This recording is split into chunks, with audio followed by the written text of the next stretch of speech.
Eu vivín sempre na aldea, toda a miña vida. De maneira que, de pequeno, pois xoguei, andaba con os rapaces todos, unhas veces descalzo, outra veces de zapatillo, outra veces de zócolo, outra veces de tal, naqueles tempos que me tocou a min vivir. Pero, bueno, o que non faltou nunca na nosa casa foi a alimentación, a comida. Nosotros tiñamos o maíz que nos chegaba para o ano, facendo pan de millo. Que a min sigue gustándome o pan de millo. E se houbera tan bo como naqueles tempos, eu seguiría comendo pan de millo, non de trigo, seguiría comendo o pan de millo. Pero, ahora mismo, pois claro, pero naqueles tempos, o pan de millo era como para nós unha sentencia, digo, como comes pan de millo, pois comes porque non podes comer pan de trigo. Bueno, de maneira que a miña infancia foi unha infancia total do campo tal. Íbamos cas vacas, íbamos á erva, cando empezamos a traballar, pois traballábamos o que podíamos, cavábamos, íbamos despois á ribeira co carro para traer abolo do mar. Era unha vida completamente labradora. Que meus pais casáronse no ano 2. E no ano 11 xa éramos 5 fillos. Cando tiña 11 meses ou cousa así. Cando marchou meu pai. Marchou a Buenos Aires. Mi padre era carpinteiro. E miña nai era costureira. Naqueles tempos a costureira iba á casa dos clientes. E ao principio escribía sempre, el puxonos un nombre a todos os fillos, un nombre para el, Ninolo, Niní, nas súas cartas sempre poñía cousas para os fillos e tal, pero despois, pouco a pouco, foi endurecéndose e cada día tal. De maneira que miña nai a todo eso estaba desarrollando a súa actividade como unha nai ejemplar, Ela era costureira, deixou a costura por ir a vender cousas ás festas, rosquillas, castañas, cando era o tempo das castañas, tamén castañas e rosquillas e castañas. Con ela iban sempre algún dos fillos, algún de nós, empezando polos maiores. Cando mi madre iba a alguna romería ou alguna festa, aí tiña que ir eu con ela, ao mellor mesmo tiña que levar unha cesta ou unha caixa. É que entre estas dúas cousas, coas festas, co maíz e coas favas, e as favas daban as cartas que o millo. As favas ao mellor vendían a 2 reales o quilo. E o millo, ao mellor, un real ou menos, non? A nosotros mandounos á escola a todos sempre, hasta os 14 anos. En aquellos tiempos ya había escuela pública en Xixán, pero era moi anormal. Unas veces había escuela e pasaba mucho tiempo un maestro, otras veces quedaba sin escuela. Mi madre utilizaba la enseñanza privada y la enseñanza pública. La enseñanza privada era ejecutada por una mojeriña de aquí de Castrelo, y era una señora que ponía clase y que, os sepa, no tenía ningún título. Para tener esos niños con algún orden, pues había aquellos cuadernos de letra inglesa que tenían que escribir, unos escribían, otros hacían palillos, en otras variedades. Las primeras letras las aprendí allí, pero ya iba con mis hermanos. Y como éramos por lo menos un centenar de niños, lo pasábamos muy bien si quedábamos allí a comer. Y nosotros llevábamos a lo mejor una tortilla y después teníamos desde la salida a la escuela de la mañana hasta la entrada de la tarde para xugar. Cuando era trompo, era trompo. Cuando era el tiempo de jugar con los botones, eran los botones y esas cosas todas, ¿no? No había pelota por de pronto. Pero la pública era un holgazán de miedo aquel tipo, un tipo que tenía tierras por ahí, y viñedos, y andaba en los viñedos y en las cosas de la escuela. Cuando salí de la escuela, ainda no sabía dividir. Solo me acuerdo de haber escribido una vez al ditado, y era un ditado como un acertijo, porque no nos decía si se escribe con V o con B, con H o sin ella. Es decir, que él no enseñaba nada de eso. Era una carta. Y era: Don Vicente va a Monde Viñas. Unos apellidos que no eran de aquí. Uno de mis hermanos y yo éramos muy amigos de los nidos. No para deshacerlos, no, para saber que tenemos un niño de Pimpín, otro de Merlo, otro de los pájaros también. Pues una vez íbamos para la escuela los dos y empezó una cosa de merlos, una pelea de dos mirlos, y entonces vamos a correr a ver si se meten en aquel montón de vides y cogemos alguno y tal. Entonces empezamos a correr en esa pelea que tenían los mirlos, se meten ya al medio de las vides. Coño, lo que queríamos nosotros, ¿no? Entonces yo marché para arriba de las vides y yo me puse a saltar así para que no se cambiara de sitio, ¿no? Y mi hermano a meter la mano para ver si le llegaba al mirlo. Por fin llegó al mirlo, porque cogimos uno de ellos y marchamos para la escuela. Ya estaba la escuela allí al lado. Y ya le comunicamos a los vecinos: temos un mirlo aquí. E os viño a buscar, a tocar aquí. Empezaba a saltar o merlo, ¿no? Y entonces los chiquillos se reían. Y entonces el maestro dijo: ¿por qué reís? A poco tiempo vuelvo a saltar el mirlo otra vez. Empieza a saltar, empezamos a reír otra vez. Vamos a ver. A ver quiénes son los que ríen ahí. Fulano, y tal. Todos ahí, todos aquí. Venga. Y cojo una vara que tenía él, de fresno que tenía él.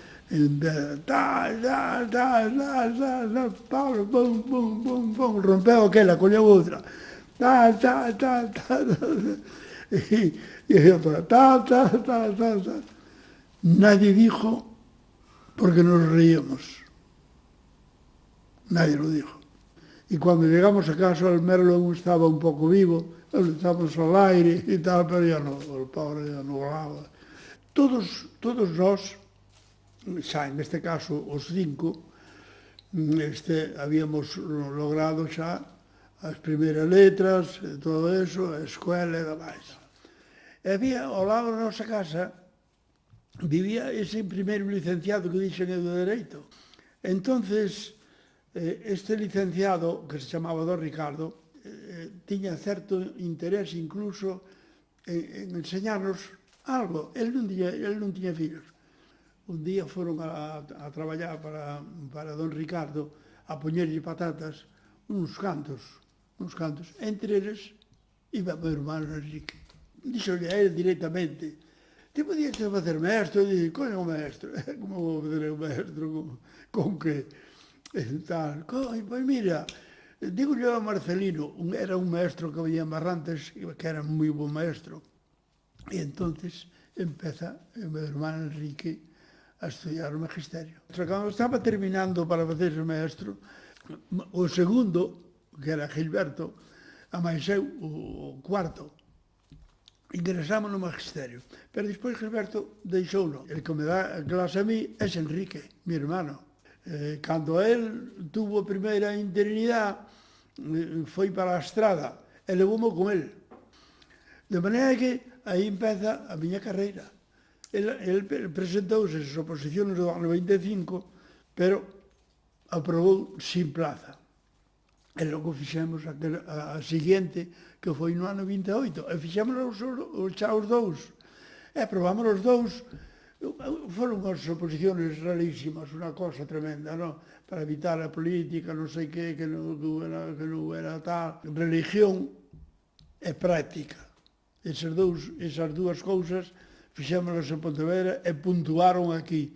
Pero o resto, gramática e literatura, matemáticas, aritmética y álgebra. Esos ejercicios íbanos a calificar na Universidade Central de non sei cantos éramos, aprobaron 5 ou cousas así, todo.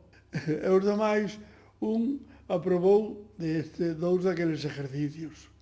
E nosotros tamén fomos dos que aprobamos 2. Como esa foi unha cousa tan escandalosa, alguén se le ocorreu, bueno, vamos a facer unha lista dos que aprobaron 2 exercicios. Díronnos por aprobado a oposición, os que tiñamos 2 exercicios aprobados e os que tiñan un. Con unha condición que logo despois, unha vez colocados, tendría que certificar o inspector da calidade do traballo que facíamos na respectiva escola de cada un. A mí tocoume de ir a provincia de Coruña y fue el 18 de febrero del año 31. Había una lista general de toda España. Si antes de min había, por ejemplo, 1000 números, eu cubría tamén os 1000 números, pero un deses tiña que ser o meu. Fun a vivir á casa dun labrador que naquele caso era caseiro de... Allí había un pazo pequeño. Bueno, pues yo dormía allí en el palacete ese, en una habitación de ellos, facía a comida, en fin. A mí gustaba eso estar cerquiña da escola, cerca dos rapaces, cerca dos seus pais. Pero esa é unha cousa importante na educación. De maneira que aí me desei en bordel, dando clase a aqueles rapaces por primeira vez en propiedad. Eu xa había estado antes, como dixen, en interino. E aí me estoy desde el 31 hasta el 34. Pero en el 31 foi cando se proclamou a República. Pero eu, cando marchei para ali, levaba comigo o pueblo gallego, a máis logo despois, xa empecé a ler Crisol, un semanario de Madrid, con los primeros trabajos de ministros y ministrables, tal, con una cantidad de cosas y tal, y yo me abracé a aquella cosa y tal. Entonces, en aquella época, publicábase o Socialista como diario. Eu iba casi todos os días a Carral. Yo, con tal motivo, he pasado lindamente ali, pero eu deixaba en Pontevedra unha muller que conocín, que me gustaba, xa non me interesaba continuar en bordel. Eu xa pensaba en volver á provincia de Pontevedra e casarme un día. A educación recebeu un empuxe tremendo, porque o primeiro é, vamos a crear 25.000 escuelas, que son las que necesita España para alfabetizar a todos. De manera que vamos a crear 5.000 escuelas cada año para que todo el mundo pues pueda tener escuelas donde educarse y tal. De manera que el magisterio eso lo recogió muy bien. Cobraba 204 ou cosas así, non? E de pensión eu pagaba 4 pesetas, pagaba bastante, material teníamos 42 pesetas al año. Xa había outros libros distintos do silabario. O silabario era unha letra como dos periódicos, por exemplo, en máis tamaño, menos tamaño, como sea, non? En cambio, veo outra que xa viña como era letra da man. O magisterio veu moi ben toda a labor da República, porque ademais a República non era unha cousa non era unha cousa para dous ou para tres ou para catro, non, a República era para todos, non era deste ni daquel, era de todos. Cando a ver a República, pois mira, saquei a cousa do rei, saquei o crucifijo, e eso la Iglesia, por eso la Iglesia después se volcó ahí con el franquismo, porque la Iglesia, el franquismo sin la Iglesia no era capaz de hacer lo que hizo, ¿no? Pero la Iglesia estaba ahí. El que quiere tener la religión, que enseñe la religión, que los curas, de entrada cobrábamos 3.000 pesetas al año. Al proclamarse la República ya pasamos a las 4.000 pesetas. Los maestros, todo el mundo apoyó la República, bueno, pues yo, y sobre todo ya liberarnos de la cosa de la Iglesia. Y empiezan a crearse bibliotecas rotatorias. Luego después vinieron las misiones pedagógicas, que era más complejo. Éramos los mismos maestros, teníamos que organizar dentro del ayuntamiento el asunto para ir a la parroquia de tal o a la parroquia de cual. Llevábamos cosas, alguna cosa de tipo agrícola que no sabía, temas que interesen allí. ¿De qué hay que hablar aquí? Pues mira, ¿cuál es aquí lo fundamental? El trigo, ¿cómo se cultiva el trigo? ¿Qué pasa? ¿A qué se dedica? ¿Cómo se dedica? De activar todo lo que había, todo lo que contribuyase a enriquecer los conocimientos. Eso lo hacían los maestros, en días adecuados, ¿no? Sí. Incluso festivos. Era unha maneira de acercar o libro a xente que nunca pudo estar cerca deles. Aquí había a escola nocturna no inverno, donde as escolas eran mixtas, tamén era mixta a noite. E en Bordel, los años que hubo clase allí, nocturna, pues allí estaba. En general, la gente que iba a la escuela nocturna era para saber un poco más. Hubo muchísimas cosas de novedad dentro de la educación. Apareció el método de proyectos. Ese era mexicano. Teníamos mapas, las láminas que vinieran en su día. La escuela mía, esa de Bordel, era recién creada. Y habían metido ahí todos los libros que nos sobraban a la editora, no sé cuánto, una editora que había en aquellos tiempos, y todo anticuado, no había nada nuevo de la República. Cada uno tenía sus métodos, utilizaba cosas así como le parecía. Los inspectores, su obligación era, se limitaba cuando había una denuncia de alguien que denunció al maestro de aquel pueblo, del otro, de más allá, ¿no? Entonces intervenía, él cumplía eso, tenía unas dietas para hacer eso y se acabó. Y no hay más nada, ni te dice fu, ni fa.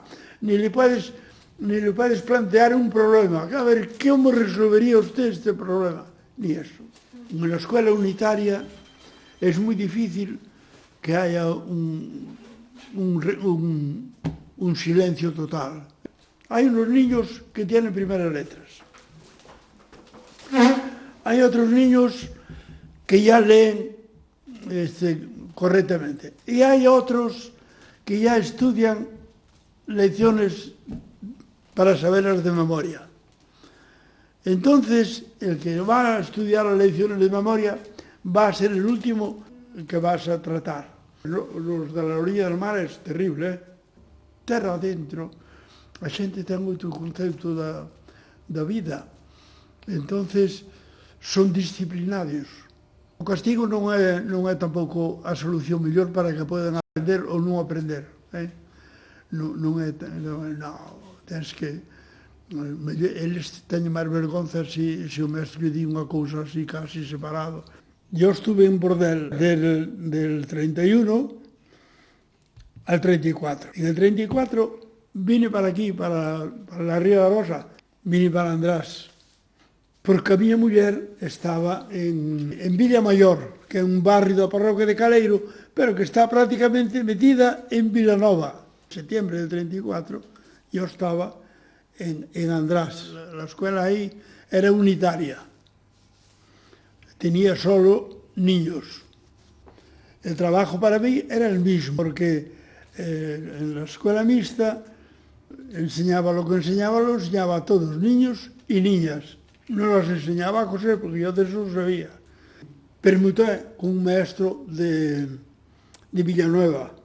Chegamos a un acuerdo, valeu 5.000 pesetas, como dixen antes, que non tiña, que tuve que pedilas, que despois costoume traballo ainda a pagalas. Estamos no ano 36. En Villanueva pasou unha cosa moi peregrina e que me afectou a mí. Que me afectou a mí, pues, indirectamente, pero había un secretario del ayuntamiento. Este secretario hizo un acuerdo con el secretario del ayuntamiento de Villagarcía para poder pasar a Villagarcía no como secretario, iba a pasar como funcionario del secretario, ¿no? Pero para poder lograr eso provocou unha permuta de dos aldeas.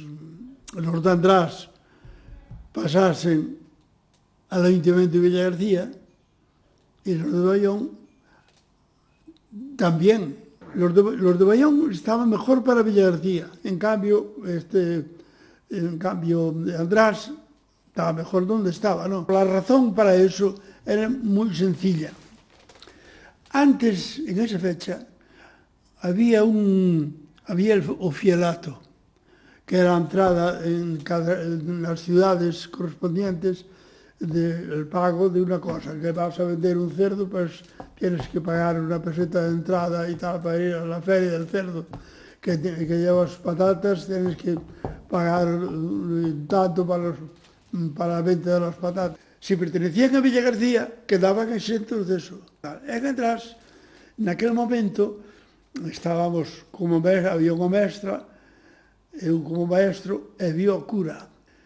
A nosotros os tres, nin o cura, nin a mestra, nin a min, ni me iba, ni me viña. Cando se fixera a votación, veo xunto a min un dos fillos do secretario que quería ir a Villagarcía. Agradezco vos que votedes esta cousa, porque non sei que, ao mestre non lle perjudica nada, non sei, non sei que, non sei canto.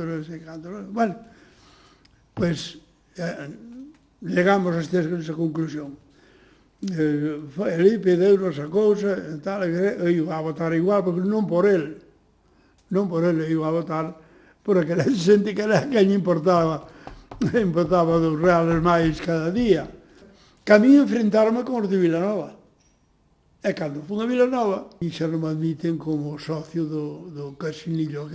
E claro, despois o movimento, pois claro, hubo un que dicía que eu era comunista tal, outro que era socialista dos Reis, outro que era, de todo, falaron de todo, outro que se cantaba a letra de la escuela, de cosas de todos, e de naturaleza.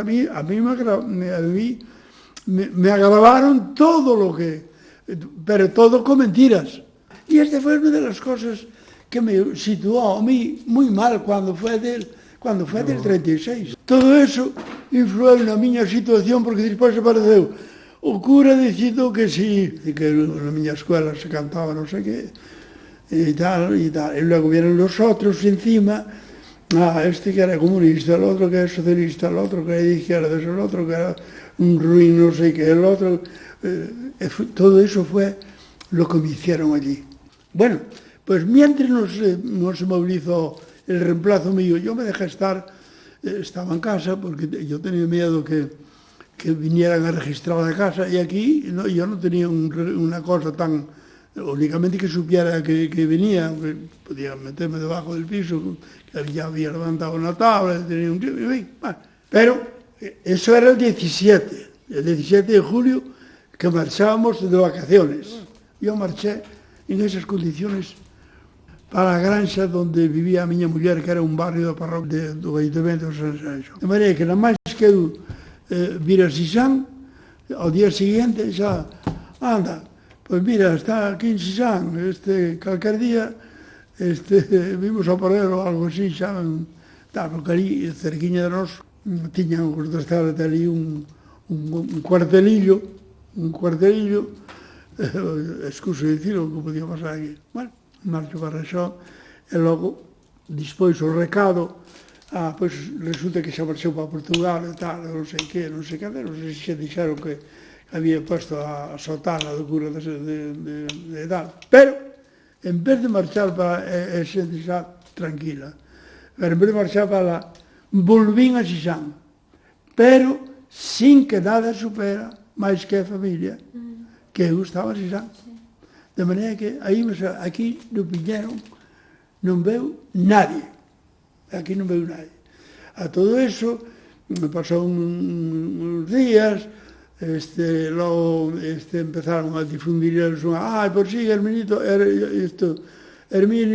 xa lle escribeu a non sei quen, está en Argentina, nunha librería, non sei que, inventaron unha cousa para borrar un pouco pero aí permanecín eu hasta o 39, en Xixán, na casa de mi madre.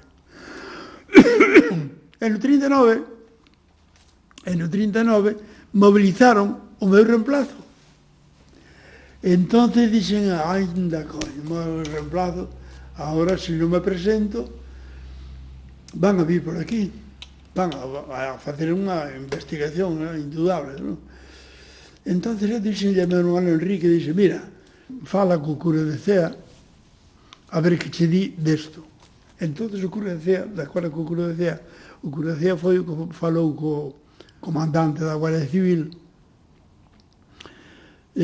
Vamos a ver, en este caso, si no tiene la mano manchada de sangre, no tiene nada que temer, ni sacar, ni sacar. Y me presenté.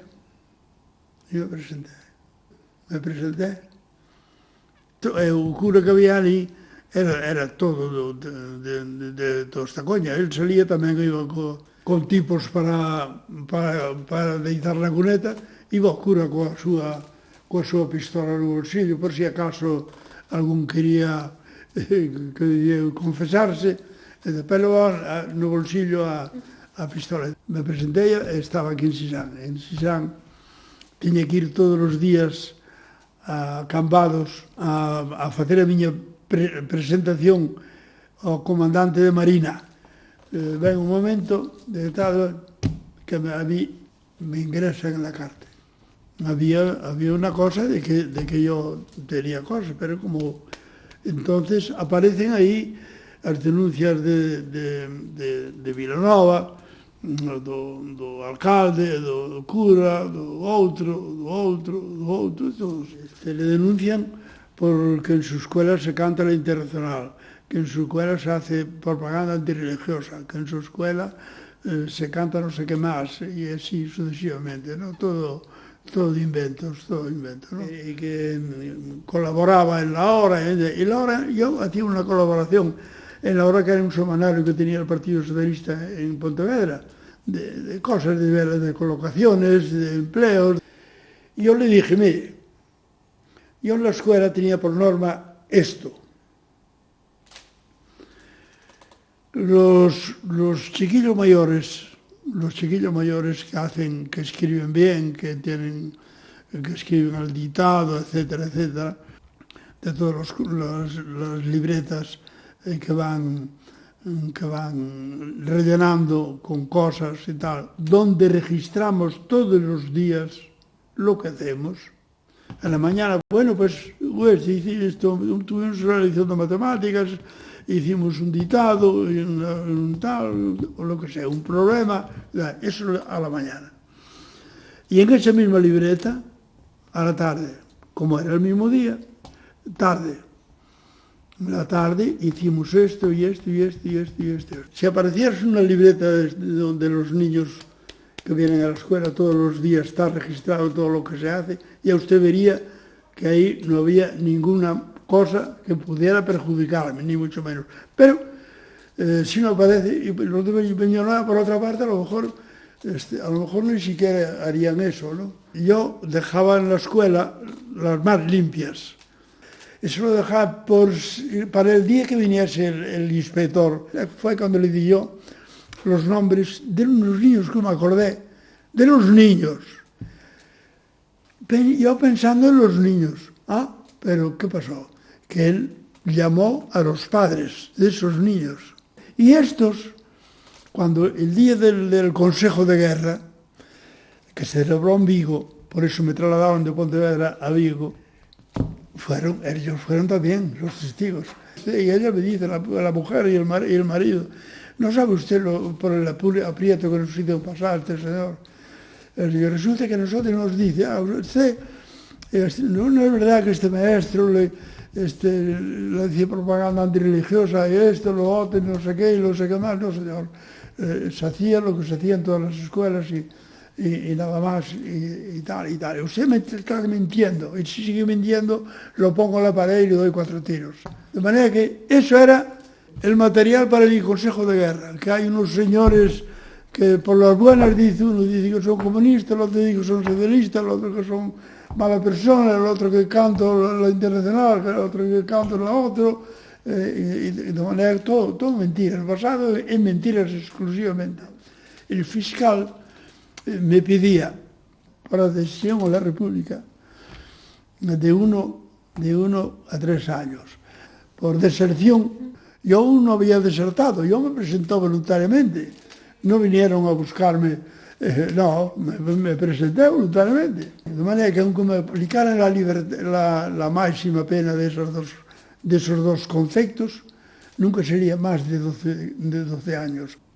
Y cuando vino el juez a decírmelo y exhibirme la cosa, le hemos tardado mucho, es porque resulta que no. Claro, viene muy cargado esto. Me ponen cadena perpetua. Anda, coño, pues estate buena. Pues ya está.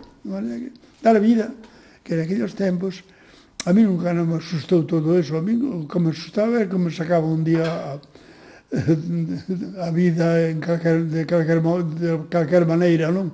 La cadena perpetua, esa es una sugerencia de la Iglesia, porque la Iglesia lo que no quería la Iglesia es que las condenas fueran pequeñas.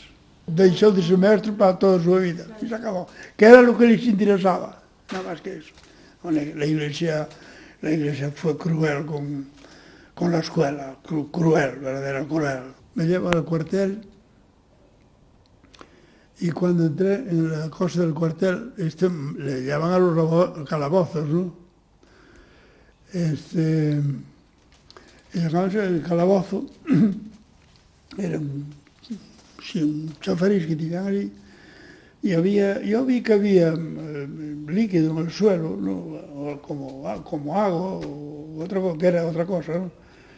Como agua y tal, había pajas y tal. Entonces abrieron aquella puerta, la puerta del calabozo, y enfrente estaba un camastro solo con paja. Solamente podíamos ir una vez al váter. Pero si teníamos necesidad de hacer orinar o cosas así, eso lo hacíamos allí. Y entonces, ¿por dónde lo hacíamos? Por un agujero que había en la puerta de entrada. Por eso yo veía aquello mojado por ahí, ¿no? Como si fuéramos verdaderos animales salvajes. El trato para nosotros. Al día siguiente, pues desde aí me trasladaron a la cárcel de Pontevedra. Cheguei á cadea sobre as 11 da noite, máis ou menos. La cárcel vieja de Pontevedra eran salones. A noite se tendían as colchonetas de cada uno. A mañán, cando nos levantábamos, había que recoller a colchoneta, unha colchoneta de 50 centímetros, a colchoneta, coas cousas que tiñamos co cobertor, eso o que mandaba da casa, que ali non nos daba nada. En la cárcel estuve alrededor de 4 años, en Pontevedra e en Vigo, porque eu ejercín sempre como maestro. Nas cárceles teñen que ter todo o maestro. Pero naquel momento, non había tantos maestros para poñer na cárcel, ni moito menos. Nin interesaba tampouco que alguén se documentara ali, que aprendera algo, no, tampouco lle importaba eso. Se non sabías escribir, non te obligaban a libertad de lei condicional.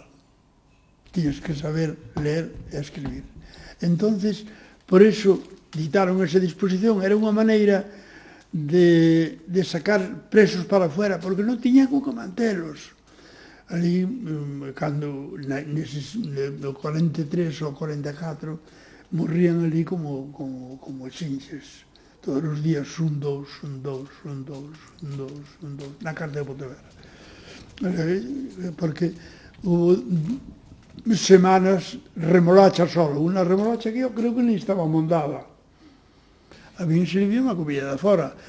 Había un dos presos, estaba na porta para recoller esas cousas, a roupa. Mentre estuve na cárcel, uns e outros pagaron a comida.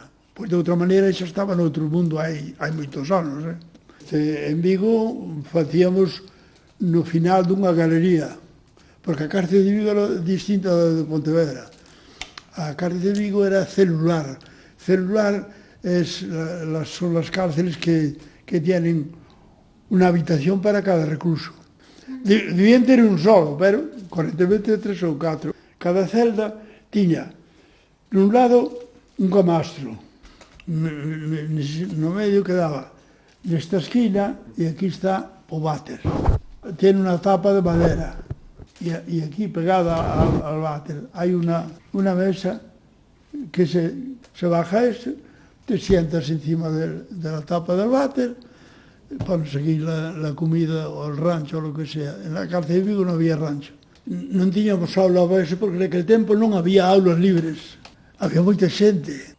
En Pontevedra lo hacíamos en el patio, la cosa de la escuela. Yo estuve solo mucho tiempo en la cosa de la escuela. A mí no me daba nada. Pero estando yo en la cárcel, mandaron a un maestro que era funcionario de la cárcel, que era un maestro ya que había opositado para la cárcel. Y había tíos tampoco que no sabían catecismo. Y aquí había un cura viejo y la tenían prendida con un fulano de allí, de los que venían de otras cárceles. Analfabetos totales. Y había uno de ellos que se llamaba Salvador Colomer, que no sabía ni leer ni escribir. El cura le dijo, bueno, para aplicar la libertad condicional, tiene usted que saber, aparte de escribir, tiene que usted saber la salve. Cuando supo la salve y viene el cura el fin de semana, le dije, vamos a ver cómo van esos catecismos. A ver, vete tú, Salvador. Y el Salvador, a ver, vamos a ver la salve. La salve, tal. Bueno, tienes que pasar otra semana más. Y venía, y Salvador Colomer, tardó muchísimo en saber la salve, mucho. No, ya empezaron a haber algunas libertades y tal, no sé qué, están poniendo libertad, porque no eran capaces de mantenerlos, no tenían que darle de comer. Me redujeron la condena y me dejaron en vez de perpetua en 12 años. Y como a mí, a otros muchos, me pusieron libertad en diciembre del 44. A mi mujer la habían suspendido 3 años por ser trabajadora de la enseñanza, pero como no tenía nada de política, pues volveu á escuela e mandaron estaba en Vilanova e mandaron a Cerdedo. Eu vou a Cerdedo, que é onde vive a muller. Non teño nada donde ganarme a vida. Me pasan la comunicación desde la delegación, donde a partir de, soy maestro a partir de ese día, soy el maestro de Sanjenjo. De manera que en el 74 me volvieron después de 38 años, me reponen. Y los maestros de escuela primaria Nadie quiere ser maestro de los pequeños. En el 75 reponen a todos, que estaban en mi caso. En el centro de San Xenxo, aquello era como si fuese una iglesia o algo así, ¿no? Estaban separados los niños de las niñas. Y a mí, ya sin elegir, me espetan los chiquillos de primer curso. Cuando yo voy a tomar posesión, me dice la directora, ¿y usted viene para trabajar? ¿Cómo? Si viene para trabajar, pero si yo trabajé toda la vida. En todos los sitios donde estuve yo trabajé siempre. Había la hora del descanso y la mujer estaba en un lado y los hombres en otro. Y de los hombres había 2 y conmigo 3 de izquierdas. Y los 2 de izquierdas y yo éramos los 3 que salíamos de los hombres. Paseábamos, hablábamos. Fui a ver a Tío Blanco en una conferencia preciosa y tal. Y lo comentábamos los 3. Y los otros, yo non sei se tiña medo a contagiarse con nós. Terminé o meu curso ali. Y luego ya tuve que pedir. Y pedí para la Grove. Porque era lo que me quedaba a mí. Mi mujer estaba aquí en Ribadumia, pero en Ribadumia no había vacante. Y allí me mandaron y aquello sí que era horrible. La gente del puerto, en el interior no sucede semejante barbaridad. Es siempre respetuoso de cualquier sitio, siempre la gente del centro. La de Orilla del Mar, fatal. De manera que muere el caudillo, el director, y optó por 5 Padres Nuestros. Ay, me cago en 10. Tache, vaya. Bueno, uns falaron, outros dixeron, outros diaron, outros non dixeron nada, e tal, pero de maneira que fue una cosa que sentó muy mal para nosotros. Con 10, esto, coño, non merece este trato. Eu sigo pensando sempre que os pequenos son os que teñen que ter os mellores maestros para que os conozcan ben e que sepan como son os rapaces, porque se non son bons maestros nunca te enteras se a culpa é do maestro ou se a culpa é do rapaz.